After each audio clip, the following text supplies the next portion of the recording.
నమస్కారం. ఈరోజు మనతో పాటు స్టూడియోలో ప్రముఖ ఆధ్యాత్మికవేత్త జ్యోతిష నిపుణులు ప్రొఫెసర్ డాక్టర్ ముల్లపూడి సత్యనారాయణమూర్తి గారు ఉన్నారు. నమస్కారం గురువు గారు. నమస్కారం మా సుచరిత. మే 1వ తారీఖు నుండి గురుగ్రహ మార్పులు జరగబోతున్నాయి కదా, మరి ముందుగా సింహరాశి వారికి ఎట్లా ఉండబోతుందో తెలియజేస్తారా? మనకి మే 1, 2024 సంవత్సరం నుంచి గురుగ్రహం మేషరాశి నుంచి వృషభ రాశిలోకి వచ్చేస్తున్నాడు. ఈ యొక్క సంచారం వలన మనకి ఈ సింహరాశి వారికి అంత అనుకూలత అనేటటువంటిది ఉండదన్నమాట. అంటే ఇప్పటికి సింహరాశి వాళ్ళకి ఎలా ఉంది అని అంటే శని బలం లేదు, ఆ తర్వాత రాహుబలం లేదు. ఈ గురు సంచారం వల్ల అట్లీస్ట్ కొంతైనా గురుబలం వస్తుంది. మిగతా గ్రహాల బలాలు లేవు కానీ గురుబలం పెరుగుతుంది. కాబట్టి ఈ యొక్క సింహరాశి వాళ్ళకి ఇంతవరకు పెండింగ్లో ఉన్నటువంటి పనులన్నీ ఉంటాయి కదా, ఆ పనులన్నీ కూడా పూర్తవడం స్టార్ట్ అవుతుంది బండి ఇప్పుడు.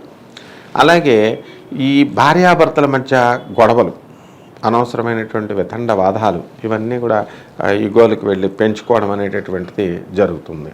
అలాగే అష్టమ స్థితిగతుడైనటువంటి రాహుగ్రహ ప్రభావం వలన ఈ సింహరాశి వాళ్ళకి అనవసరమైనటువంటి టెన్షన్స్ రావడం, వీళ్ళ గొడవలే వీళ్ళకి సరిపోకుండా వీళ్ళ కుటుంబ సభ్యుల్లో ఉన్న వాళ్ళకి పెళ్ళిళ్ళు చేస్తాను, వీళ్ళకి ఇది చేస్తాను అని చెప్పి ఇలా వాళ్ళు అంతా కూడా అన్ని రకాలమైనటువంటి సమస్యల్లోకి వేలు పెట్టడం, ఆ వేలు పెట్టి దాని నుంచి టెన్షన్లు రావడం ఇలాంటివి జరుగుతాయి.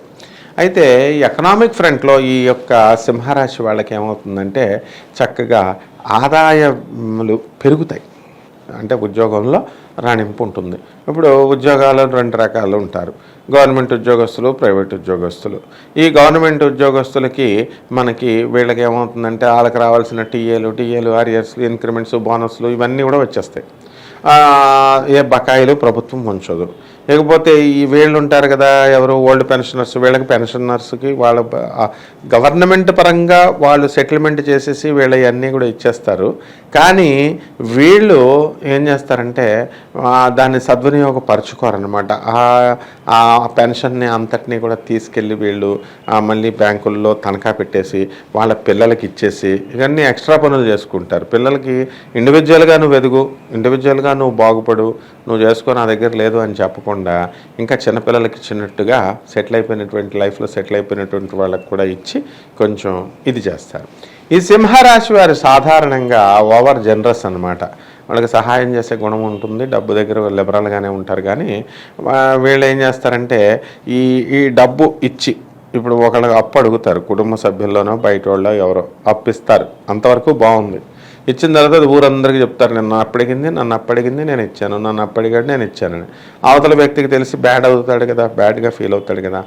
ఆ విధంగా అనవసరమైనటువంటి గొడవలు రావడానికి, అపనందలు పాలవడానికి ఈ సింహరాశి వాళ్ళకి అవకాశాలు ఉన్నాయి. ఇప్పుడు జీవిత భాగస్వామితో, వ్యాపార భాగస్వాములతో వీళ్ళకి మనస్పర్ధలు రావడానికి ఉంటాయి. ఎందుకంటే శని సప్తమ స్థానంలో ఉన్నటువంటి శని కళత్రపుత్ర శత్రుత్వ కారణాయ నమః అన్నాం. కాబట్టి ఆయన ఏ స్థానాల్లో ఉంటే ఆ స్థానాల్లో ఈ యొక్క శనీశ్వరుడు గొడవలు పెట్టడానికి అవకాశాలు ఉంటాయి. కాబట్టి అంటే శనీశ్వరుడు ఏం గొడవ వీళ్ళే పెట్టుకుంటారు. అలా రావడానికి ఆయన కారకుడు కాబట్టి ఆ యొక్క ఫీలింగ్స్ వస్తాయి, వాళ్ళని చూసి గొడవ పెట్టేసుకోవాలా అన్నట్టు డిస్కషన్లు ఇలా పెట్టుకుని ఇలా వెళతారు. కాబట్టి ప్రైవేట్ ఉద్యోగస్తుల దగ్గరికి వచ్చేసరికి వీళ్ళకి జీతభత్యాలన్నీ కూడా వచ్చేస్తాయి. చక్కగా ఎప్పుడు వీళ్ళు హార్డ్ వర్క్ కాబట్టి ప్రైవేట్ ఉద్యోగస్తులు వీళ్ళకి ప్రాబ్లమే లేదు. అందువలన యాజమాన్యాలు కూడా వీళ్ళని గుర్తించి చక్కగా వీళ్ళకి మనం ఏదో ఒకటి చేయాలి అనేటటువంటి ధోరణితో వీళ్ళు వెళ్తారు. విద్యార్థులకి అప్పుడే చదువులు అయిపోయి కొత్తగా వ్యాపారాలు మొదలు పెట్టే వారికి ఎలా ఉంటుంది? ఇప్పుడు విద్యార్థులను చూద్దాం. ఫస్ట్ ఈ విద్యార్థులు ఏంటి, స్కూళ్ళల్లో, కాలేజీల్లో, యూనివర్సిటీ లెవెల్లో చదివేటటువంటి విద్యార్థులు వీళ్ళంతా కూడా గురుబలం పెరిగింది కదా. ఇప్పుడు మొన్నటి కంటే కొంచెం పెరిగింది. కాబట్టి గురుబలం వల్ల స్టూడెంట్స్ ఇంకా ఎక్కువ చదవాల్సినటువంటి అవసరం ఉంది వీళ్ళకి. కాబట్టి వీళ్ళు ఎంత ఎక్కువ చదివితే అంత మంచి మార్కులు రావడానికి అవకాశాలు ఉంటాయి. అలాగే వీళ్ళు ఫారెన్లో చదవాలండి, మేము వేసాలు పెట్టుకొని ఫారెన్ వెళ్ళిపోతాం, మేము చదువుకోవాలండి అని ప్లాన్ చేసుకుంటూ ఉంటారు.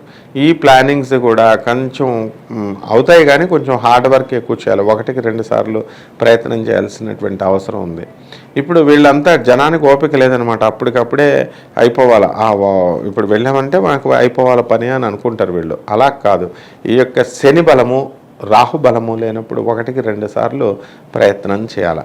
అలాగే ఈ విద్యార్థుల దగ్గరికి మనం మార్కులు వీళ్ళు కోరుకున్న చోట్ల విశ్వవిద్యాలయాల్లో సీట్లు రాకపోయినా, కోరుకున్న దేశాలలో సీట్లు రాకపోయినా, ఏదో ఒక దేశము వీళ్ళు వెళ్ళడము, ఏదో ఒక కోర్సులో వీళ్ళు వెళ్ళడము, జరగడము, సాధించడము అనేటటువంటిది జరుగుతాయి.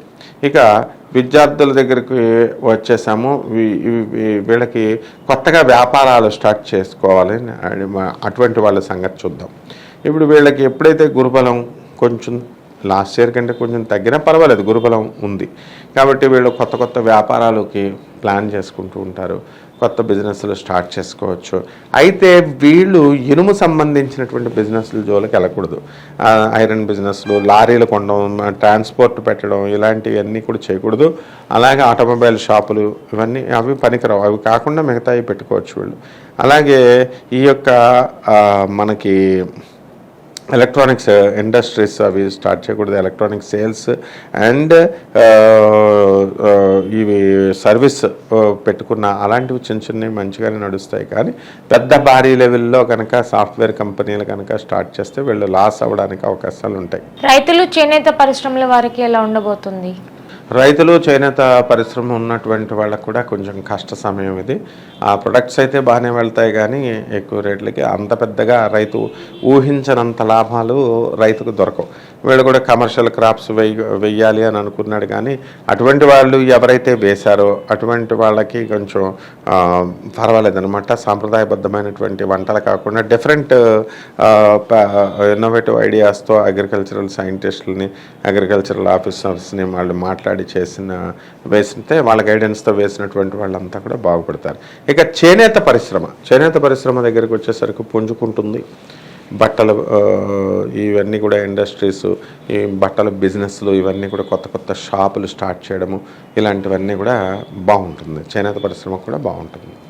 రాజకీయ, సినీ రంగాల వారికి ఎలా ఉండబోతోంది? ఇప్పుడు రాజకీయ రంగంలో ఈ యొక్క సింహరాశి వాళ్ళకి అసలు మెయిన్ ఆ జన్మరాశ్యాధిపతే రవి.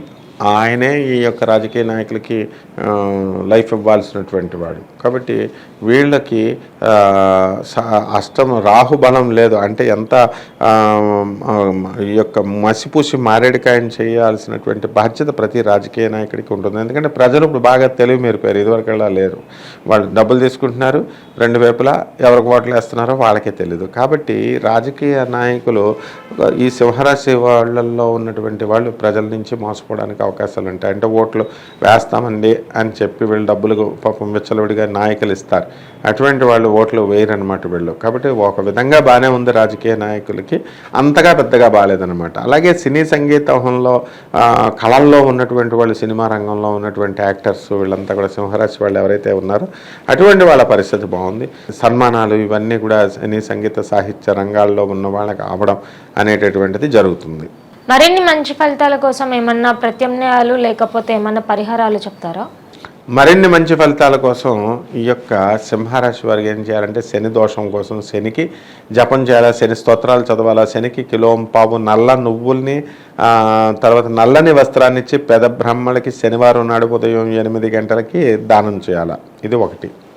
రెండవది రాహు జపం చేయాలా, రాహు స్తోత్రాలు చదవాలా, రాహుకి కిలోంపావు మినువుల్ని ఆవు పేడ రంగు లేదా నాచు రంగు ఉన్నటువంటి వస్త్రాన్ని ఇచ్చి పేద బ్రాహ్మణులకి దానం చేయాలి. అలాగే బెజవాడ కనకదుర్గమ్మ తల్లిని ఇంట్లో పెట్టుకొని ఆమె పాదాల పద్మాలకి మరి ఈ యొక్క ఓం దుర్గాయే నమః అనేటటువంటి మంత్రంతో కనుక వీళ్ళు కుంకుమార్చన చేసుకున్నట్లయితే వీళ్ళ దోషాలన్నీ కూడా పోతాయి. అలాగే చండ్ర సమితులతో ఈ యొక్క చండీ హోమాన్ని జరిపించుకున్నట్లయితే ఇళ్లలోనే సరిపోతుందమ్మా. ధన్యవాదాలు గురువు. ధన్యవాదాలమ్మా.